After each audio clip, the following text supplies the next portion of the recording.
بسم اللہ الرحمن الرحیم۔ السلام علیکم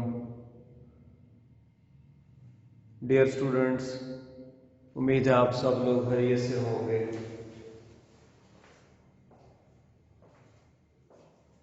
آج بینکنگ کا لیکچر نمبر 33 ہے۔ لیکچر نمبر 32 میں ہم نے زرعی پالیسی کے بارے میں پڑھا تھا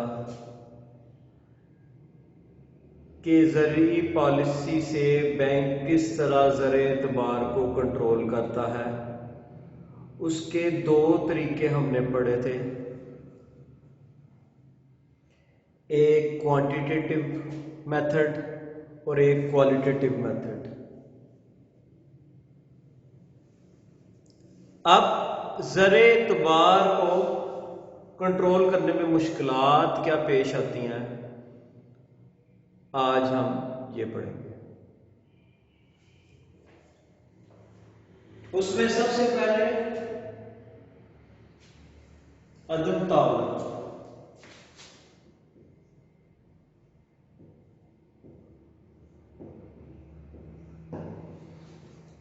تجارتی بینک مرکزی بینک سے تعاون نہیں کرتے، جس کی وجہ سے زرعی اعتبار کو کنٹرول کرنے میں مشکلات پیش آتی ہیں۔ دیکھیں، یہ سارا جو زرعی پالیسی ہے، جب تک تجارتی بینک مرکزی بینک کے تحت صحیح طریقے سے کام نہیں کریں گے تو مرکزی بینک اپنے اہداف جو ہے وہ پورے نہیں کر سکتا، اپنے اہداف حاصل نہیں کر سکتا۔ تو تجارتی بینک اگر تعاون نہیں کریں گے تو زرعی اعتبار کو کنٹرول کرنے میں مشکلات پیش آئیں گی۔ اس کے بعد غیر فہرستی bank.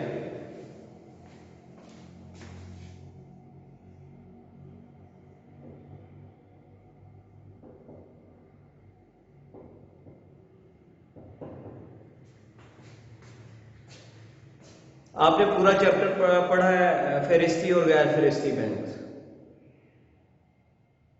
Scheduled and non scheduled banks. فہرستی بینک وہ ہوتے ہیں جو مرکزی بینک کی لسٹ میں شامل ہوتے ہیں، غیر فہرستی وہ بینک ہوتے ہیں جو مرکزی بینک کے انڈر نہیں آتے۔ تو ملک کے اندر غیر فہرستی بینک بھی موجود ہیں، تو غیر فہرستی بینک کیونکہ مرکزی بینک کے انڈر نہیں آتے، اس لیے وہ جو پالیسیز مرکزی بینک بناتا ہے وہ اس کو ماننے کے پابند نہیں ہے، ٹھیک ہے۔ تو کوئی بھی پالیسی مرکزی بینک بناتا ہے تو غیر فہرستی نے تو وہ ماننی نہیں ہے، ٹھیک ہے۔ تو غیر فہرستی بینک بھی مشکلات پیدا کرتے ہیں زرعی اعتبار کو کنٹرول کرنے کے لیے۔ اس کے بعد خود ساختہ آلات اعتبار۔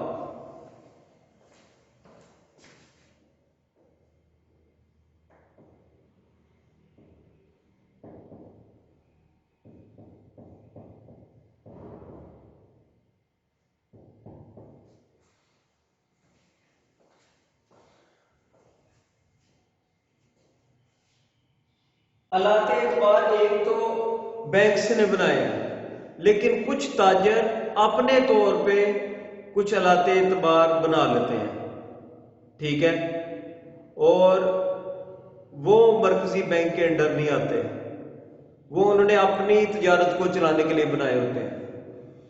تو یہ جو خود ساختہ آلات اعتبار ہیں یہ بھی رکاوٹ ہوتے ہیں زرعی اعتبار کو کنٹرول کرنے کے لیے، کیونکہ مرکزی بینک کو تو یہی پتا ہے نا کہ جو اس نے آلات ایشو کیے ہیں بس وہی مارکیٹ کے اندر موو کر رہے ہیں، لیکن کچھ تاجروں نے اپنے طور پہ خود ساختہ آلات اعتبار وہ بنا لیے ہوتے ہیں۔ یہ بھی رکاوٹ ہے زرعی اعتبار کو کنٹرول کرنے کے لیے۔ دیگر حالات اس کے بعد ہے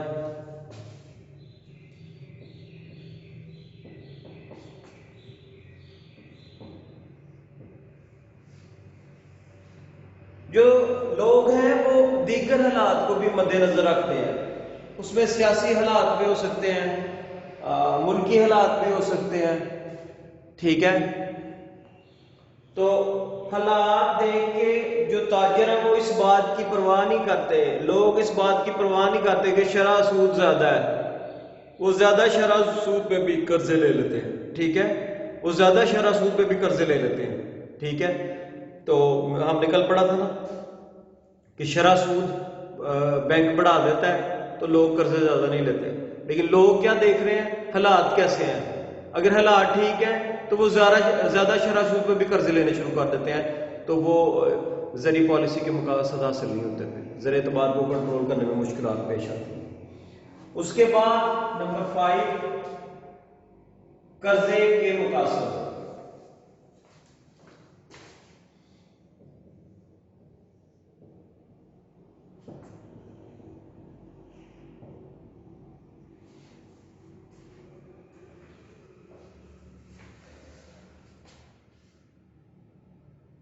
کاروباری حضرات جو ہیں وہ صرف پیداواری کاموں کے لیے قرضے نہیں لیتے، وہ غیر پیداواری کاموں کے لیے قرضے لیتے ہیں، ٹھیک ہے۔ اگر تو قرضے پیداواری کاموں کے لیے لیے ہیں تو اس کا تو فائدہ ہے، اگر غیر پیداواری کاموں کے لیے لیے ہیں تو پھر مرکزی بینک جو اس کے جو اہداف ہیں وہ حاصل نہیں کر سکتا، کیونکہ اسے یہی پتہ ہے کاروباری حضرات جو قرضہ لے رہے ہیں وہ کاروبار میں لگائیں گے، ٹھیک ہے، نہیں لیکن جو لوگ ہیں وہ اس کے سے گھر بنانا شروع کر دیتے ہیں، اس کو رسومات پہ خرچ کر دیتے ہیں اس قرضے کو، تو وہ مس یوز ہوتا ہے قرضے کا، تو وہ بھی رکاوٹ ہے زر اعتبار کو کنٹرول کرنے میں۔ اس کے بعد مقاصد پر کنٹرول نہ ہونا۔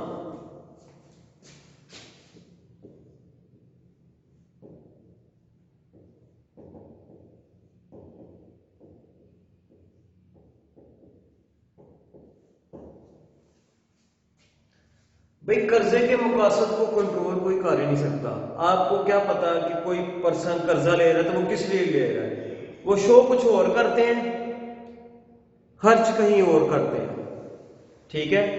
تو قرضے کے مقاصد کو کوئی بھی جج نہیں کر سکتا، کوئی بھی نہیں دیکھ سکتا، تو قرضے کے مقاصد پر کیونکہ کنٹرول ہی نہیں ہے تو یہ سب سے بڑی رکاوٹ ہے زر اعتبار کو کنٹرول کرنا۔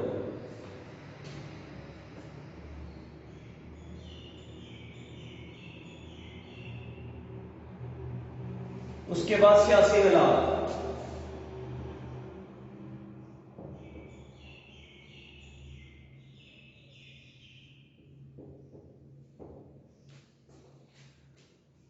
اگر ملک کے اندر پولیٹیکل انسٹیبلٹی ہے، سیاسی حالات اچھے نہیں ہیں، تو جو تاجر حضرات ہیں وہ قرضہ لے کے بجائے اس کے کہ وہ ملک کے اندر لگائیں، وہ اسے باہر کے ملک شفٹ کر دیتے ہیں، وہ اس سے باہر کے ملک انڈسٹری لگا لیتے ہیں جس کا ملک کو کوئی فائدہ نہیں ہوتا، تو یہ بھی رکاوٹ ہے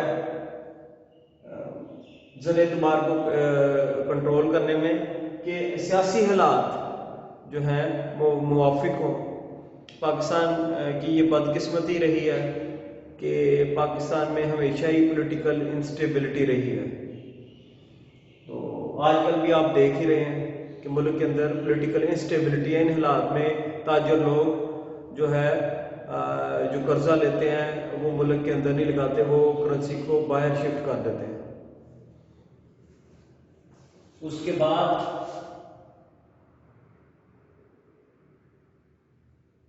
غیر ملکی بینک۔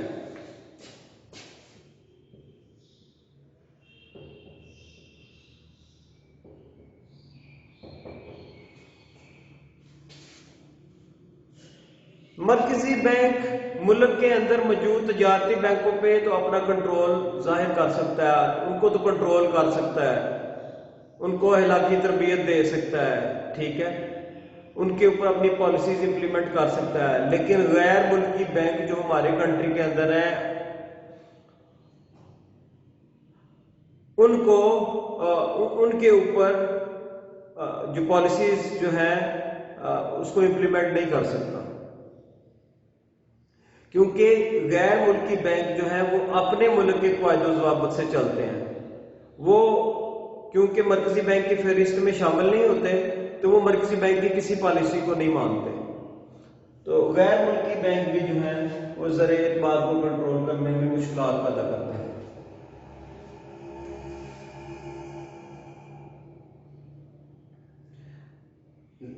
زر کی غیر منظم منڈی.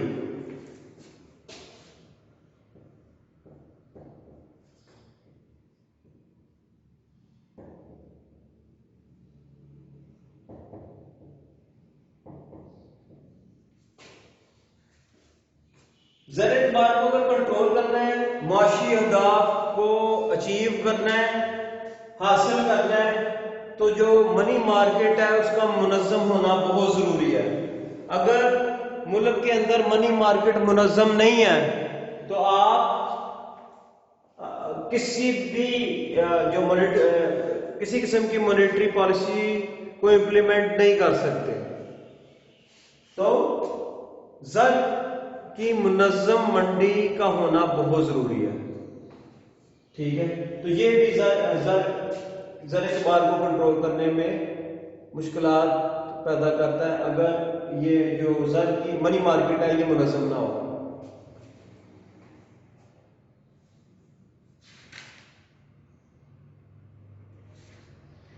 اس کے علاوہ دیگر مالیاتی ادارے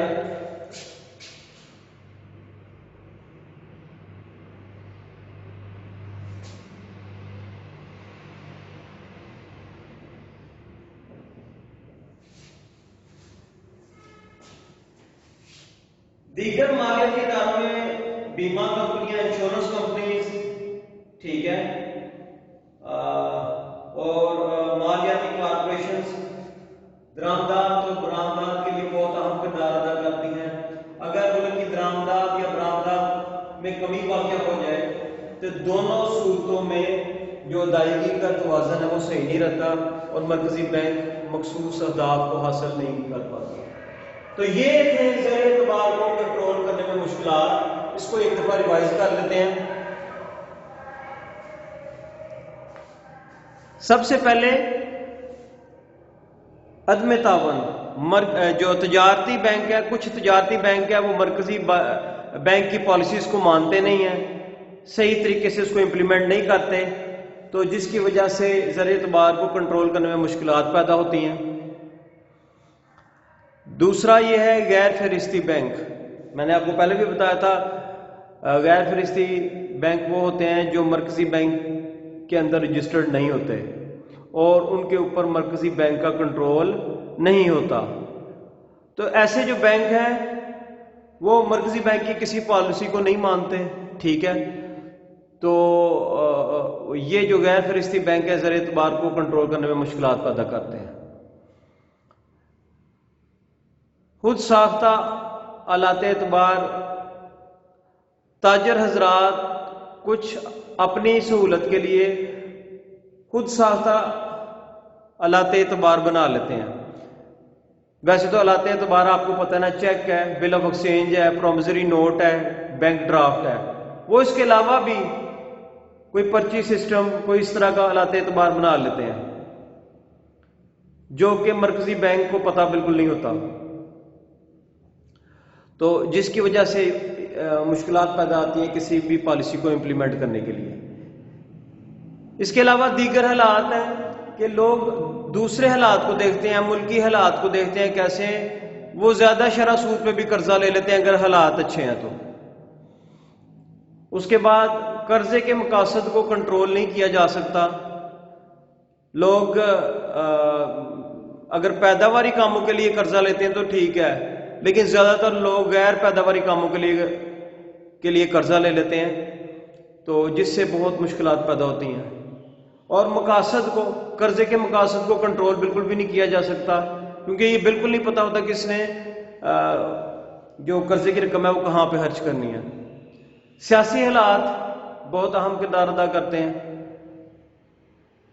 اگر سیاسی حالات اچھے نہیں ہیں تو کسی بھی پالیسی سے جو معاشی اہداف ہے وہ حاصل نہیں کر سکتے.